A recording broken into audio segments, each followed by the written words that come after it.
Hirwa yabeshye umuntu amutwara miliyoni 9 amubwira ko azamusengera agakira amarozi. Ubwo bari bahuye mu rusengero. Uyu aragenda akajya no mu rusengero akamaramo igihe hari umuntu ashakaho amakuru atagetinga yamara kwamenya cyane mu mbabare kuba mbivuze cyane abakunze kwesukoroka n'igitsina gore. Kubeshya abakobwa ko abakunda. Kubeshya abakobwa urukundo.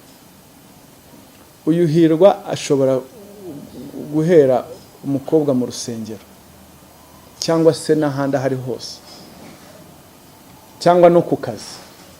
Hari ukuntu amukadiri akareba ngo imyaka runaka kavuga ati uyu nguyu hari amahirwe yo kumubeshya. Hari uwo yabeshye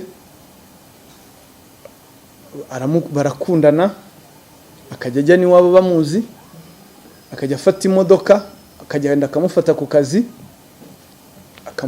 akamufata ku kazi akamugeza mu rugo mu gitondo akamufata akamushyira ku kazi undi akabazi ko imodoka ariye kandi niba yakodesheje ya diru y'iminsi. Hanyuma umukobwa aramwizera uyu Hirwa atangira kumubwira ukuntu azamufasha kujya muri Canada kwikubitira umukobwa mu 3,000 by'amadolari. Amaze kubona ko umukobwa byoroshye kuyatanga akajya mwongera ndi 500, 200, yegereye umugore ubumwe muri bari abantu bafashwe. Amubwira ko aziranye n'umugabo we. Amubwira ko ashaka kwitura umugabo we. Ubwo uyituraga ni umugabo muri abo bafashwe. Ko uwo mugabo we yamugiriye neza cyane ashaka kumwitura akamufunguza. Noneho amubwira ko agiye kumuha amusaba amafaranga 1,135,000. Ayo mafaranga rero yavugaga ko arayo kugira ngo asubizwe muri babantu bibwe ikibanza bagurishijwe ikibanza. Noneho ngo dosiye isubire inyuma ngo mu bugenzacyaha ngo hanyuma ngo dosiye ntijye muri SMS. Yiyitiriye umucuruzi w'amabuye y'agaciro avuga ko acuruza amabuye y'agaciro asaba umuntu ko ashora muri iyo business ashoramo ayarenga miliyoni 11 ngo bagiye gucuruza amabuye y'agaciro arayarya ararangira neza. Mwakoze kwitabira ubutumire bwacu uyu munsi duteraniye hano tugira ngo twongere tubaganirize tubaho ubutumwa mushyira abaturage ubutumwa cyane babugamije kwirinda ibyaha aba yakoreshejwe n'abantu bamwe bakekwaho ibyaha runaka cyane muri ino minsi. Turabona ko hari ibyaha byo kwesha ikintu cy'undi hakoreshejwe uburiganya escroquerie, aho abantu babeshywa amayeri hakoreshejwe amayeri atandukanye menshi bagashiduka batwawe amafaranga yabo cyangwa umutungo wabo kubera kubura amakenga. Uyu munsi rero uyu musore mumaze kubona hariya yitwa Musabyimana Theophile ariko azwi ku izina rya Hirwa ngo ni izina ry'akazi niko we avuga mutuzina yita ariko imyirondoro ye yenyewe ni Musabyimana Theophile buri afite imyaka 33. Akurikiranwaho ibyaha 3 harimo icyo kwihesha ikintu cy'undi hakoreshejwe uburiganya nicyo cyaha nyamukuru akurikiranweho aho yabeshya abantu batandukanye akoresha amayeri atandukanye akabatwara amafaranga. Uyu musore akoresha amayeri atandukanye harimo ayo kwitira inzego z'ubutabera n'inzego z'umutekano akagira abakanga akabatwara amafaranga, kubeshya umuntu ufite ikibazo runaka akajya mu nsengero akareba umuntu ngo ufite ikibazo runaka akamubwira ko ngo amusengera cyangwa zamuhuza n'umuntu umusengera ndetse akanamuhanurira ikibazo yari afite cy'uburwayi cy'ideni ngo kinyatsi byose ngo bigakemuka. Kubeshya abantu ko bafatanya gushora imari mu bintu runaka cyane harabo yabeshye gushora imari ngo mu bucuruzi bw'amabuye y'agaciro hanyuma abantu bakamuha akayabo bakamwizera koko akayabatwara gukoresha impapuro mpimbano ngo nk'inguzanyo kugira ngo bagacura impapuro mpimbano bagashaka inguzanyo muri banke cyangwa se za mpapuro mpimbano bakazikoresha bagurisha ibibanza umutungo w'abantu. Buriya hari n'ababeshya ko ari umukomisiyoneri kugurisha imodoka, agurisha ibibanza, yereka abantu ko amaze akodeshwa, ibintu byo muri uyu mujyi byose ngo ni umukomisiyoneri. Hariho rero abagwa muri uwo mutego akabatwara amafaranga, kwizeza abantu ko yabafasha guhindura ibyangombwa, bagakoresha inyandiko mpimbano, bakagira babeshya nko kugura umutungo, abeshya n'abantu ko acuruza ibikoresho bya electronique. Iyo uvuze ibikoresho bya electronique harimo laptop, harimo telefone ngo zihenze. Hari uwo yatwaye 400 amwizeza ko agiye kumushakira iPhone 11 Pro Max.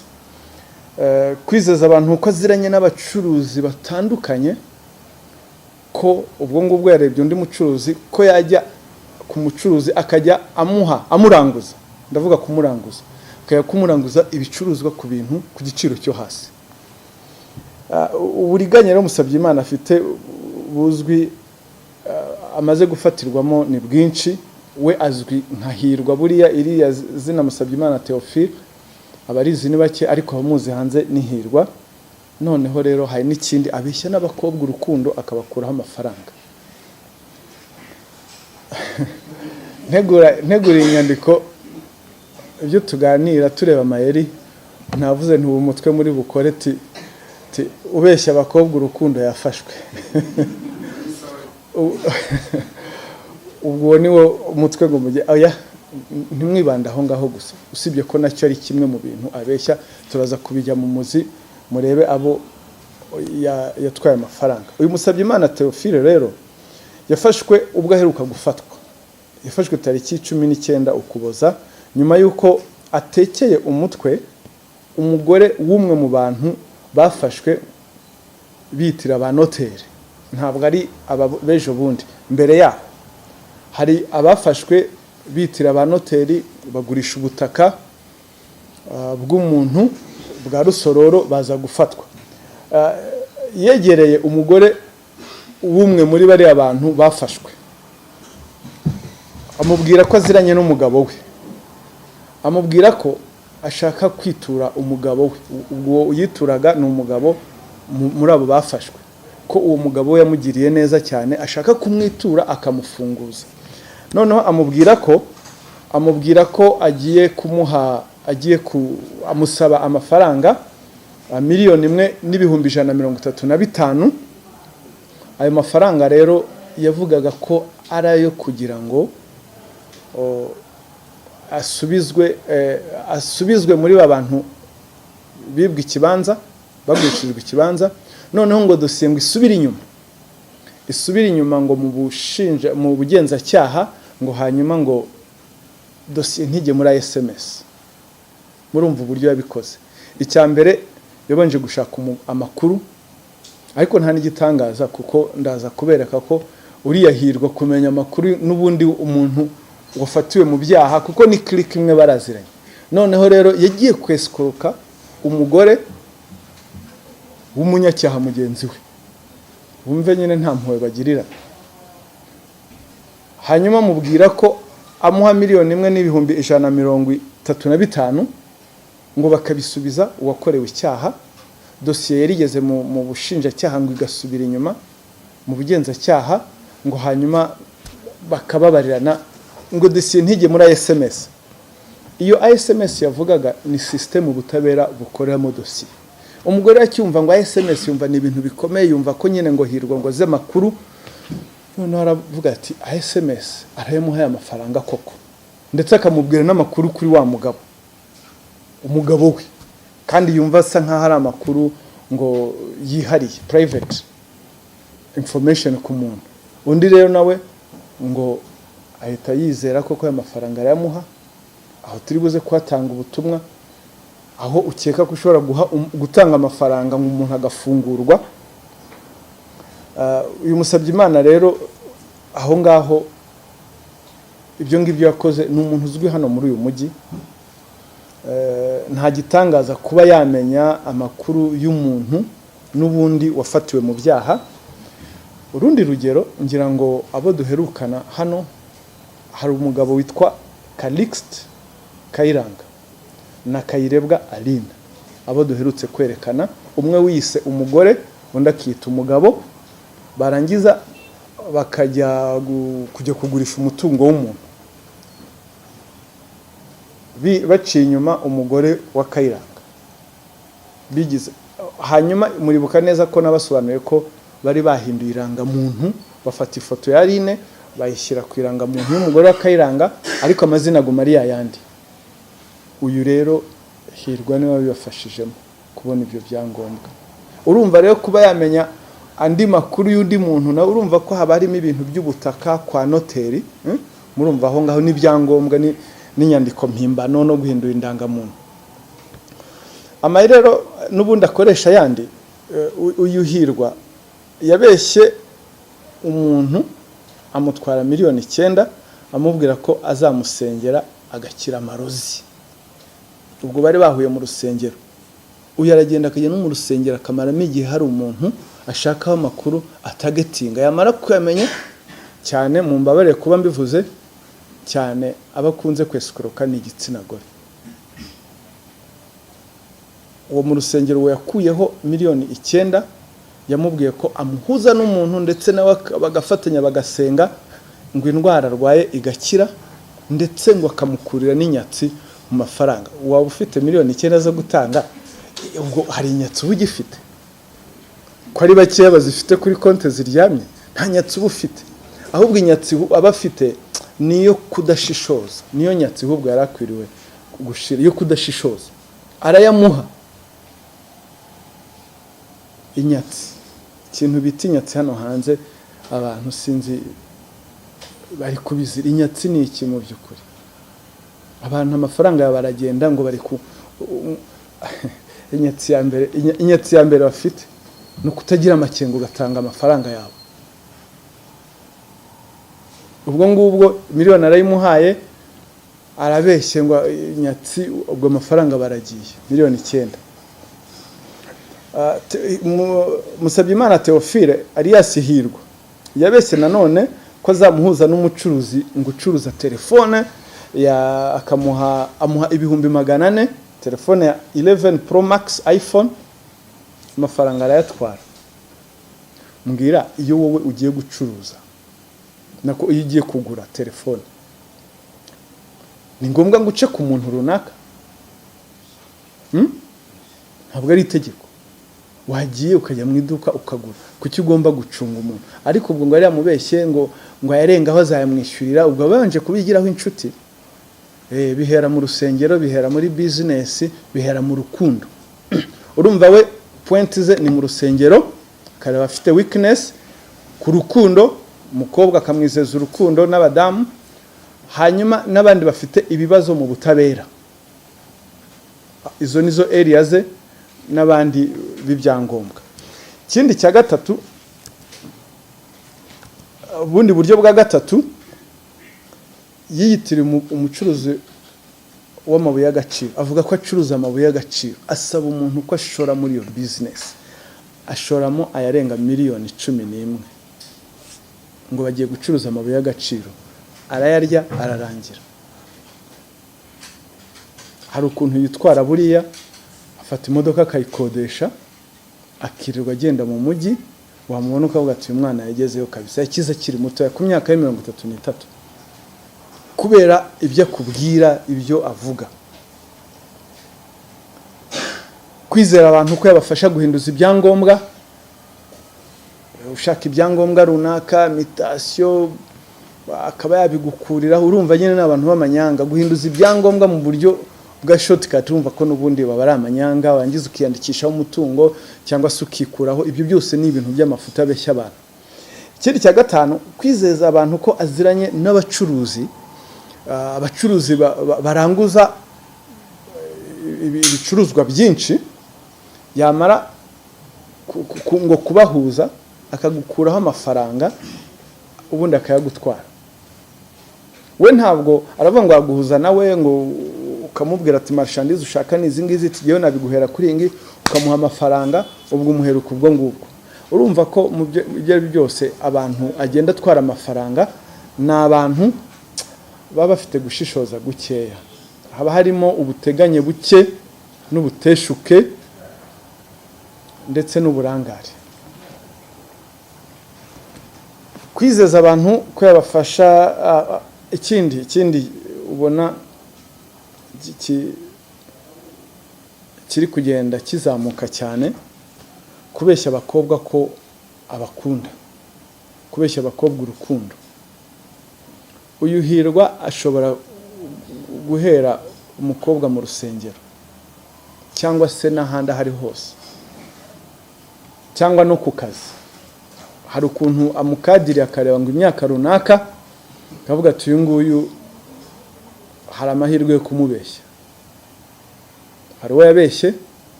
barakundana, akajya ajya n'iwabo bamuzi, akajya afata imodoka akagenda akamufata ku kazi, akamufata ku kazi akamugeza mu rugo, mu gitondo akamufata akamushyira ku kazi, undi akaba azi ko imodoka ariye kandi niba yakodesheje ya diru y'iminsi. Hanyuma umukobwa aramwizera, uyu Hirwa atangira kumubwira ukuntu azamufasha kujya muri Canada kwikubitira umukobwa mu 3,000 by'amadolari. Amaze kubona ko umukobwa byoroshye kuyatanga, akajya amwongera ndi 500, 200, ngo by'ibyangombwa, imiti yanjye yagize gute, ibintu mu by'ukuri uri umuntu ushishoza utakwemera. Iwabo bamuzi, nyina w'umwana amuzi, abona ari umwana w'umusore rwose ufite ngo vision. Impamvu rero tuba twabahamagaye nk'ubu ngubu, hariho abamuzi nka Hirwa, ariko mu by'ukuri amazina ye mwayabonye ni Musabyimana Theophile. hariho nawe ubwe ibyo yatwibwiriye ati ntabwo yibuka abo yabeshye. Impamvu tuba tubasabye ko dufatanya muri ubu buryo no kugira ngo ayo makuru amenyekane hanze, hatazagira undi azongera kubeshya. Ndetse niba hari nabo yabeshye batongeye kumubona, baze batange ikirego, kuko twabonye ko muri no minsi, ngira ngo ubushize naberetse bari abantu ejo bundi bafashwe, Kayiranga Calixte na Kayirebwa Aline, bafashwe bishingiye ku makuru twari twaratanze mbere. Ba noteri barahumuka, bagira amakenga. Abantu rero babeshywa urukundo, abantu babeshywa kwinjizwa muri business, ababeshywa gushora amafaranga muri business runaka, ngira ngo ni mu bagizeho amakuru hashobora kuba hari ababaye victim, hari ababeshywe ibintu nk'ibi ngibi. Ubwo butumwa rero mudufashe, mudutumikire, mubageze kuri abo bantu. Niba hari ufite ikirego akaba Hirwa yaramuciye muri humye, ndagumya gukoresha Hirwa kuko niryo azwiho hanze, ariko ni Musabyimana Theophile atera intambwe yegere RIB hano i Remera, atanga ikirego gikurikirana cyongerwe ku bindi. Araregwa ibyaha 3. Icyaha cya mbere no kwesha ikintu cy'undi akoreshejwe uburiganya, gukoresha inyandiko mpimbano, kwitira urwego rw'umwuga. Uyu mu bihe bitandukanye subwa mbere akurikiranyweho ibi byaha. Uyu musore Hirwa Musabyimana Theophile ntabwo ari ubwa mbere akurikiranyweho ibi byaha. Uburiya uko mumureba ibyaha akurikiranyweho, itariki ya 10 kwezi kwa 10 umwaka wa 2023 urukiko rwisumbuye rwa Nyarugenge rwamuhanishije igihano cy'igifungo cy'umwaka umwe mu igororo rya Nyarugenge rizwi nka Mageragere. Indi myaka 2 arayisubikirwa mu gihe cy'imyaka 3. Ubu yongeye gufatwa akiri mu myaka yasubikiwe. Tariki ya 29 z'ukwa 11 uyu mwaka wa 2024 Musabyimana Theophile yakurikiyeho icyaha cyo gukoresha inyandiko mpimbano aho bahimbye inyandiko yemerera umuntu kwaka inguzanyo ya miliyoni 16 muri banki. Dosiye yoherejwe mu bushinjacyaha, ubu ngubu niho yariri. Tariki ya 5 uku kwezi kwa 12 umwaka wa 2024 hari dosiye iregwamo n'ubundi Musabyimana yoherejwe mu bushinjacyaha akurikiranyweho icyaha cyo kwesha ikintu cy'undi hakoreshejwe uburiganya, hamwe yeskurotse umuntu amusaba gushora amafaranga muri business y'amabuye y'agaciro akamutwara arenga miliyoni 1. Tariki ya 4 z'ukwa 3 uyu mwaka wa 2024 hari ikindi cyaha yakurikiranyweho cyo kwesha ikintu cy'undi hakoreshejwe uburiganya, hamwe yari yabeshye wa muntu ko agiye kumugura telefone amutwara 400 by'amanyarwanda.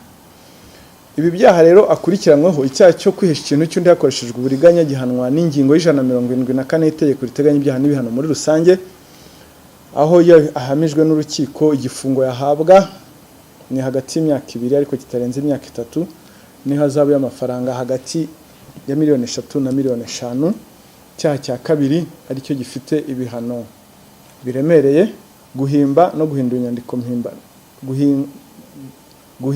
guhindura cyangwa gukoresha inyandiko mpimbano akaba ari icyaha gihanwa n'ingingo ya 276 itegeko riteganya ibyaha n'ibihano muri rusange. Aramutse abihamijwe n'urukiko igihano yahabwa cy'igifungo ni hagati y'imyaka 5 n'imyaka 7, akiyongeraho ihazabu hagati ya miliyoni 3 na miliyoni 5 cyangwa se kimwe gusa muri ibyo bihano. Naho icyaha cyo kwitira urwego rw'umwuga gihanwa n'ingingo ya 281. Igihano yahabwa aramutse gihamijwe n'urukiko n'igifungo hagati y'ukwezi kumwe n'amezi 6 y'igifungo. Nkuko mwabyumvise biriya byaha nababwiye yarasanzwe kurikiranwaho, ubu ari mu isubiracyaha muri make, kuko urumva kwesha ikintu cy'undi hakoreshejwe uburiganya, inyandiko mpimbano, kwitira urwego rw'umwuga, naho ngaho nibyo byaha bye. Ubutumwa rero dutanga irasaba abantu kugira amakenga pe. Nibwo ubushize nababwiye ko n'ubu ndongera mbisubiremo, ibi ni ibyaha byacika abantu baramutse bagize amakenga. Ni ibyaha byacika abantu baramutse bagize amakenga, ariko nanone ni ibyaha biganisha, ni ibyaha bigendana n'iterambere. Ibyaha byo kwihesha ikintu cy'undi hakoreshejwe uburiganya ni ibyaha bigendana n'iterambere mu ruhe rwego. Nuko abantu nkuriya Hirwa Theophile azi neza ko bya byaha byo kunigana, gutera amakace, ibyo twita violent crimes, iyo agikoze byanze bikunze inzego z'umutekano z'ubugenzacyaha zimugeraho mu masegonda. Abantu rero kuko babona ko ingamba zigenda zikara, igihugu gifite umutekano kidashaka violent crime, iyo mvuga ni ibyaha bikoresheje kiboko violent, abantu bagenda bimuka bava muri ibyo byaha bajya mu byaha ibyo bita white collar crimes, akagushuka ukamwihera amafaranga. Ubu hariho n'abantu batinye gutanga ibirego kuko babona ko ngo bibateye isoni, umuntu nkuriya ngo aranshuka, ngo escroquerie. Ubundi abajya kwivuga ni bakeya, ngo yandushije ubwenge, ababivuga ni bakeya, ariko icyo tubabwira nubwo baba kwescrotse uko byagenda kose ni byiza ko utanga amakuru, kuko white collar crime niwo wabimwihereye, ukumva ukuntu umuntu yakubwiye ngo shora ngo tanga miliyoni 9 ngo gukize inyatsi cyangwa ngo gusengere, ngo wumva biteye isoni. Abenshi barabiceceka, ariko icyo tababwira si ngombwa kubiceceka. Turasaba abantu rero kugira amakenga, kuko ibi byaha byashira byarangira. Ubundi butumwa dutanga, si ngombwa ngo umuntu niba yakwijeje urukundo utangire kumurekurira amafaranga yawe, uzamwegura umutungo wawe mwabanye, kuko iyi si ni mbi cyane. Araza akakwereka urukundo mu buryo buteye ubwoba, agakora ibyo bidashoboka, nawe ukavuga ati urukundo. Niba rero wari ufite na karanse y'urukundo, akaziba icyuho ukavuga ati uyu niwe nanasubijwe, kandi mu by'ukuri arakuryoshya. Urabona n'ibintu biri abnormal. Ese umuntu ntagira akazi aragupikinga buri gitondo akakudoropinga akongera kugufata ku kazi wakora akazi ke ryari kandi noneho wanamubaza tukora iki se tindi umucuruzi hari ijambo rero bose bihishamo ngo ndi businessman buriya nahirwa nawe avuga ko ari businessman abagomba kuba afite business akora ariko nyine ushobora kuvuga ngo ni umukomisiyoneri kandi koko arabikora ariko birimo ubwesiko so kuba rero umuntu avuga ngo ni umu businessman nyereka type of business ukora utaba ukora business nyine iri irigo curuza urumogi kuko nayo ni business irigo business temewe n'amategeko ushobora kuba ukora ibindi bikorwa bitemewe nyine rero kuguta mu mutego ngo w'urukundo rwose agatangira gushyira abangaba ntibatinya no gucapisha invitation agacapisha invitation nawe akakwereka ati dore sample nawe ukavuga ati ya ndasubijwe tumwana mwiza nk'uyu nguyu uriya nta kintu mupfa kuko afite icyo ashaka kugukuraho so abantu rero nibakanguke ikindi umuntu akwinjiza muri business ate ugashora amafaranga yawe nta kintu bishingiye business ntuzabacururiza ngo agiye kujya ngo hakurya ngo agiye kuzana ngo muzanire y'imari ngo kuko mu minsi bari bamaze iminsi hari ibyo bakorana ntabwo uyu nguyu kwiba ntabwo akwiba umunsi wa mbere arabanza akakuryoshya ndetse ashobora no kuvuga ati shora akakwereka ko akungukiye akongera ugashora akakwereka ko akungukiye ukaryoherwa none ukazana menshi akayatwara akakubabaza akagukubita ahababaza ufatanyabikorwa beza rero ubutumwa rwose mugeze ku banyarwanda kandi ndasaba umuntu wese utega amatwi ubu butumwa bugira ubwawe ubusangize na mugenzi wawe maze hari ikintu bababwira ngo iby'i Kigali ntawe uvuga business yawe ikora bucece iyo ubibwiye abandi baragutobera ubwo icyo bakubwira ntugire ubibwira ngo akugire inama akubwire ngo bari kugutamo bari kugushuka ngo byino tubikora bucece za ndirimbo ibintu bya bucece buriya hari bya bucece n'ibitabo none se gushora nibura nawe shaka amakuru yuriya muntu yakubwiye ngo yitwa Hirwa gusa hari n'ibindi rero yitira inzego z'umutekano inzego z'ubutabera akabeshya abantu ngo arabafunguza cyo nababwira bariyangira ngo nabo bagenda batuma za perception zo hanze ko inzego z'umutekano n'ubutabera turya ruswa nibo bazizamura kuko yafashe avuga ko yashyiriye kanaka ariko natwe turabahagurukira tuzaya tubereka ko iryo zina baryiyitirira ntabwo nayabo bwabo kuvuga ngo bayafashe bayashyira ngo umugenzacyaha ngo umushinjacyaha ngo umupolisi ibyo no gusiga icyasha inzego hanyuma rero umuturage wayatanze akabazi ko ngo yagiye ngo yahawe umugenzacyaha ko namwe mujye mushishoza abaturage icyambere we muturage niyo utanga amafaranga uvuga ngo ugiye gufunguza umuntu nawe uri kwishora mu byaha bya ruswa si byiza ahubwo niba bikubwiye icyangombwa nk'ariya mafaranga yashakamo umuavoka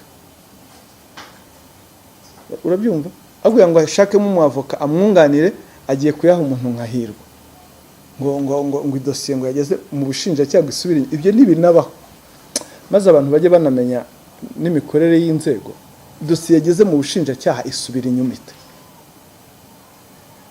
ibyo dukora byose tubikora muri system yitwa ISMS dosiye ikoherezwa muri system iyo yamaze kugenda nta reverse gusubira inyuma kwayo ni ubundi buryo nabwo buzwi n'inzego nta nubwo isubira inyuma ahubwo ishobora kongerwamo ibindi bimenyetso gusubira inyuma ngo umuntu ngo bongere muri negotiation ngo birangire muri bo ngo ntigende undi rero yavuga ngo SMS undi akavuga ati uzi ko abizi koko afite n'ukuntu agenda akifotoreza nk'ahantu ku byapa by'inzego z'umutekano ngo aha hantu urahazi video call ngo iki cyapa kindi inyuma urakibona ubwo ari kugushyiramo ubwoba ngo ubu mvuye mu kazi agahita akubwira ati stopinze gato talo afande kugira ngo kwice mu mutwe ngo buretse gato nitaba afande ngo afande ati uwo muntu ntabwo giye murekura kumva ko ari umuntu w'igitangaza. Ibyo byose ni ibimenyetso dufite. Ikindi kintu abeshya abantu ngo inzego z'umutekano ngo n'ubutabera ngo zigufunze ngo nta muntu ngo zemerera ko ngo umwavoka mugeraho cyangwa iki. Byo no gusiga icyasha maze umuturage ubyemera nawe turabasaba ko ibyo bintu bivaho. Urumva hari perception abantu batwara babwiwe n'umuntu nkayirwa ngo baragufunga ngo ntabwo bakugera ngo n'umwavoka ze ngo twamukwemerera. Ubwo nibyo avuga yifashe video inyuma muri background hari icyapa cy'urwego runaka. Undi rero nawe akaduguzwa ati kwa muntu ari hatari. Ubwo ibyo ni ibintu dusaba ko abantu bagira amakenga n'ibyaha byashira bakareka kugira ubuteganye buke, bakagira amakenga iteka ryose igihe bagiye gutanga amafaranga, ndetse bagatanga amakuru ku muntu babwiye ngo agiye kubafasha ngo deal yo gufunguza umuntu. Byo ntibibaho. Ubundi butumwa abacuruzi kuko nabo urumva ko barimo kukubwira ngo ndaguhuza n'umuntu ngo ucuruza imari ku giciro gitoya urangiza ukamuha amafaranga ngo abe ari wo kugirayo. N'ubuteganya buke pe. Burya umuntu ntugomba kumwizera ku mafaranga yamuhe gutya. Ese uramuhera iki araremereye wakwigireyo ukagira.